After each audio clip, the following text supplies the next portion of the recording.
الرحیم الحمد للہ وحدہ والصلاة والسلام علی من لا نبی بعدہ اما بعد۔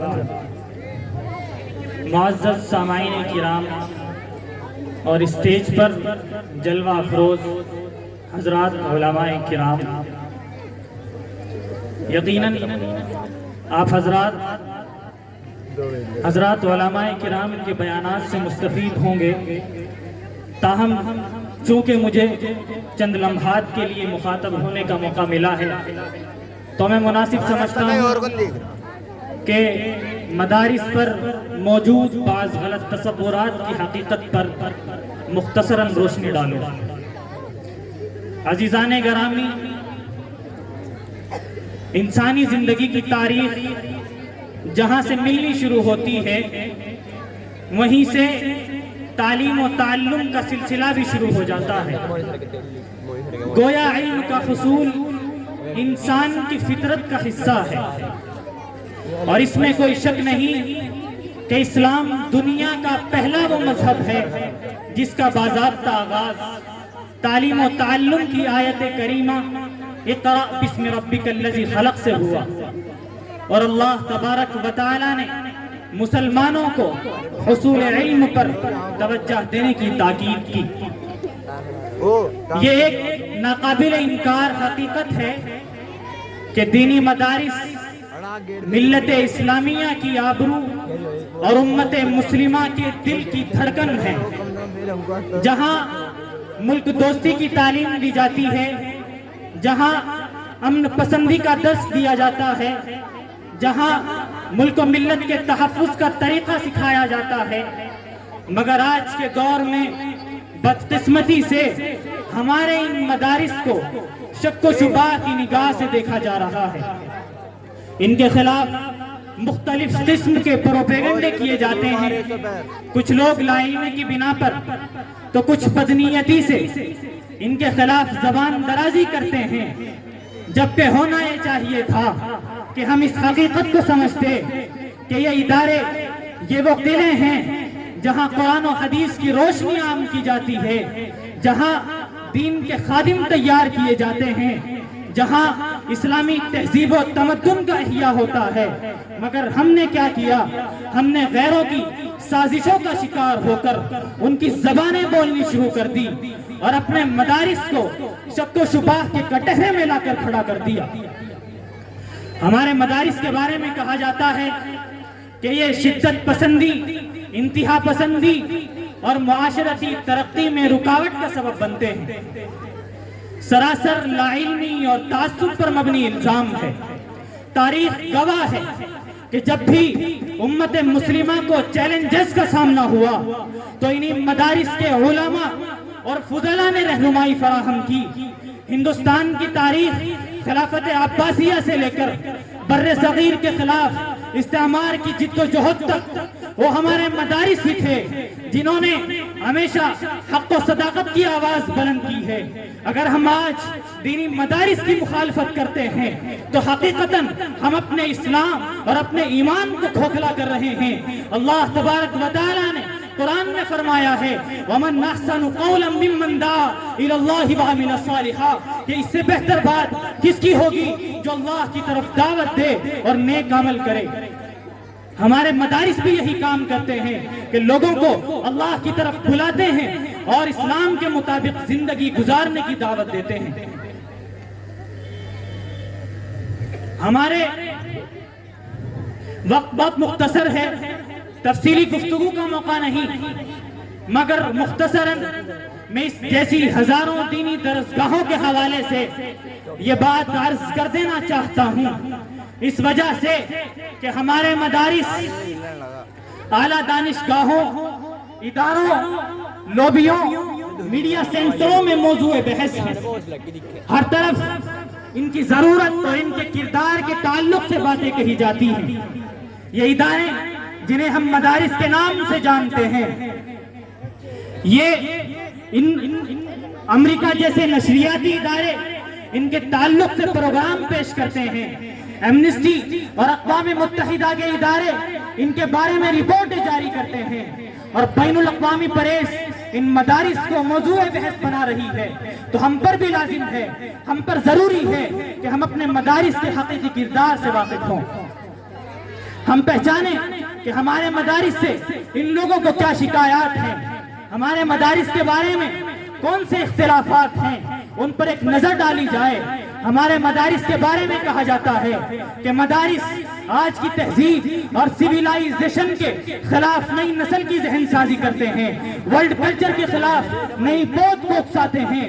ہمارے مدارس کے بارے میں کہا جاتا ہے کہ یہ بچوں کو مستقبل کے بجائے ماضی سے جوڑ رہے ہیں۔ ہمارے مدارس کے بارے میں کہا جاتا ہے کہ یہ ترقی اور پیش رفت کے بجائے پسپائی کا سبق دے رہے ہیں۔ ہمارے مدارس کے بارے میں کہا جاتا ہے کہ یہ دہشت گردی پھیلاتے ہیں، بنیاد پرستی کی آبیاری کرتے ہیں۔ ان سب کو چھوڑیے، ہمارا معاشرہ یہ بھی کہتا ہے کہ یہ مدارس ایسے افراد تیار کر رہے ہیں جن کی معاشرے میں کوئی کھپت نہیں، یہ ایسے بیکاروں کا طبقہ پیدا کر رہے ہیں جن کی ہماری سوسائٹی میں کوئی ایڈجسٹمنٹ نہیں ہے، جبکہ کہنے والے کہتے ہیں کہ میل مالک اپنی فیکٹری میں ایسا مال تیار نہیں کرتا جس کی منڈی میں کوئی مانگ نہ ہو، کاشتکار اپنی کھیتی میں ایسی فصل نہیں بوتا جس کی منڈی میں کوئی طلب اور کھپت نہ ہو، مگر مدارس دھڑا دھڑے سے افراد پیدا کرتے جا رہے ہیں جن کی معاشرے میں نہ ضرورت ہے، نہ طلب ہے، نہ کھپت ہے۔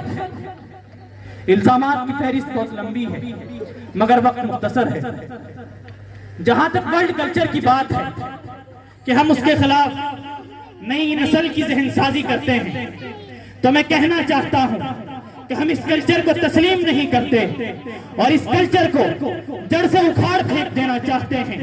ہمارا مشن بھی یہی ہے کہ ہم اپنی نسل کو اس ویسٹرن سیولائزیشن سے نجات دلائیں، صرف اپنے نوجوانوں کو نہیں بلکہ دنیا بھر کے لوگوں کو ہم اس عذاب سے بچانا چاہتے ہیں، اس وجہ سے کہ اس کلچر نے انسانی اخلاق و اقدار اور تقدس کا جنازہ نکال دیا ہے۔ میں ان مغرب والوں سے پوچھنا چاہتا ہوں کہ وہ کس کلچر کی ہم کو دعوت دیتے ہیں، کس ویسٹرن سیولائزیشن کو ہم پر مسلط کرنا چاہتے ہیں۔ ان کے اس کلچر نے انسانی سوسائٹی کو اس مقام تک پہنچا دیا ہے کہ امریکہ اور یورپ کے اکثر ممالک میں ہم جنس پرستی، مرد کا مرد کے ساتھ جنسی تعلق قانونی طور پر جائز قرار پا چکا ہے، بلکہ بات اس سے بھی آگے جا چکی ہے کہ چنانچہ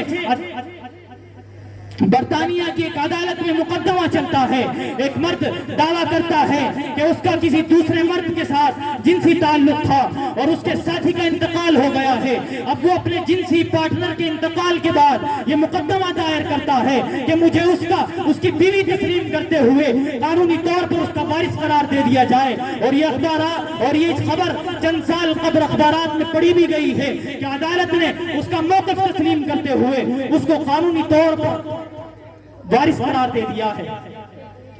ہم اس کلچر کو تسلیم نہیں کرتے جس کلچر کی وجہ سے حضرت لوط علیہ السلام پر خدائی عذاب نازل ہوا تھا۔ سدوم اور عمورہ جیسی بستیوں کو اللہ تعالیٰ نے صفائے ہستی سے مٹا دیا تھا۔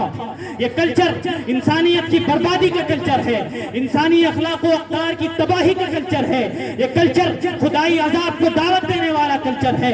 لہٰذا ہم اس کلچر کے خلاف اپنی جد و جہد کو اپنا دینی فریضہ سمجھتے ہیں۔ ہم اکثر دیکھتے ہیں کہ ہمارے معاشرے کے مالدار طبقے یا جدید تعلیم یافتہ افراد مدارس پر تنقید کرتے ہیں۔ ان کا کہنا ہے کہ مدارس میں رہنے والے لوگ قدیم طرز کے لوگ ہیں، پرانی سوچ ہے، ان کے اندر جدید سوچ کی کمی ہے، آج کے حالات کے تقاضوں سے یہ بے خبر ہے۔ لیکن سوال یہ ہے کہ کیا انہیں معلوم ہے کہ جس جدید دنیا کی بینکنگ، اکنومی، معیشت، معاشیات پر وہ فخر کرتے ہیں وہ تعلیم کہاں سے آئی؟ کیا اس کی جڑیں اسلامی تعلیمات میں پیوست ہیں یا نہیں؟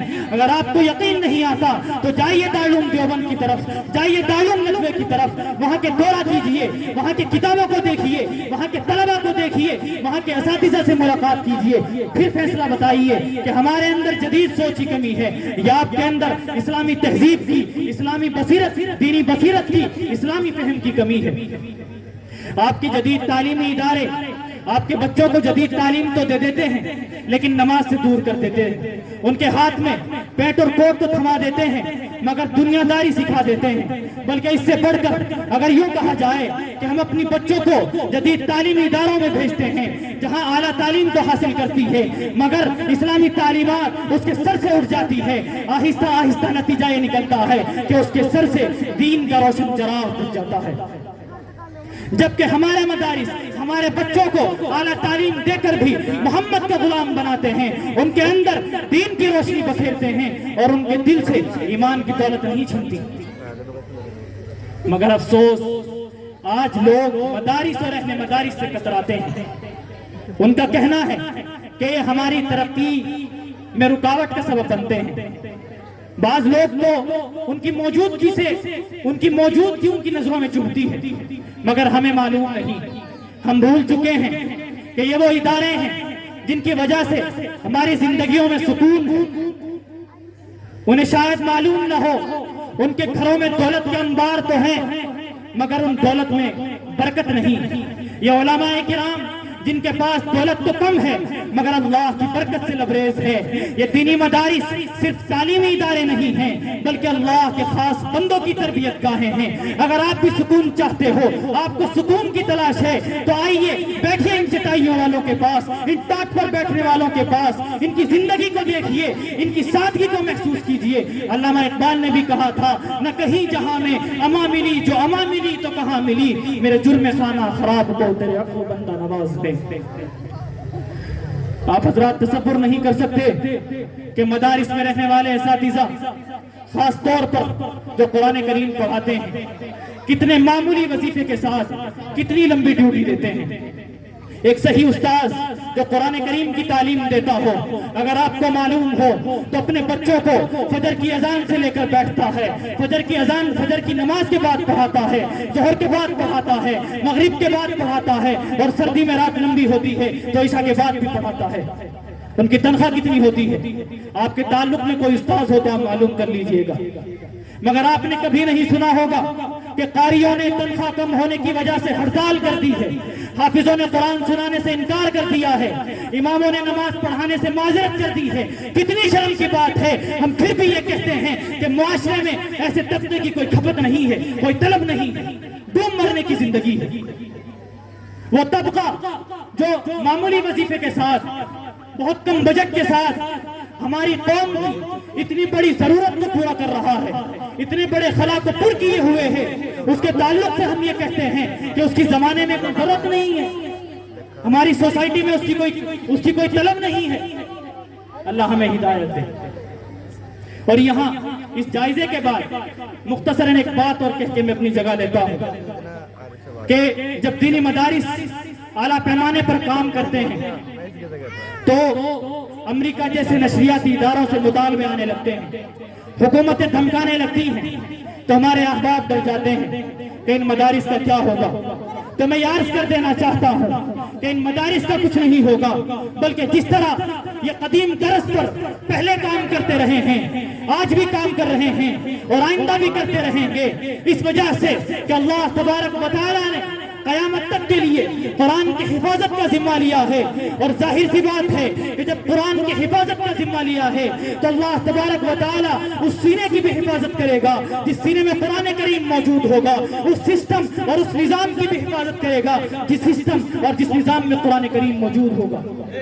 ایک مثال سے اگر آپ سمجھیں تو دوست ایک جگہ بیٹھ کر دودھ پی رہے ہوں، کسی ایک کو کام آ جائے اور وہ اپنے ساتھی سے کہے کہ میرے دودھ کی حفاظت کرنا اور میں کام سے آتا ہوں، تو جب اس کا ساتھی اپنے دوست کے دودھ کی حفاظت کرتا ہے تو صرف دودھ کی حفاظت نہیں کرے گا بلکہ اس کے ساتھ وہ دودھ جس پیالے میں ہے، جس گلاس میں ہے، اس پیالے اور اس گلاس کی بھی حفاظت کرے گا۔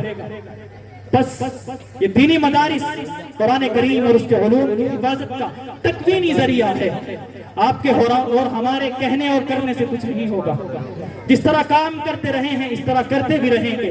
اور اللہ تبارک و تعالیٰ کا وعدہ ہے اور ہمیں عقیدہ ہے کہ اللہ تعالیٰ کا وعدہ جھوٹا نہیں ہو سکتا۔ اللہ عمل کی توفیق عطا فرمائے، آمین۔ وآخر دعوانا الحمدللہ رب العالمین۔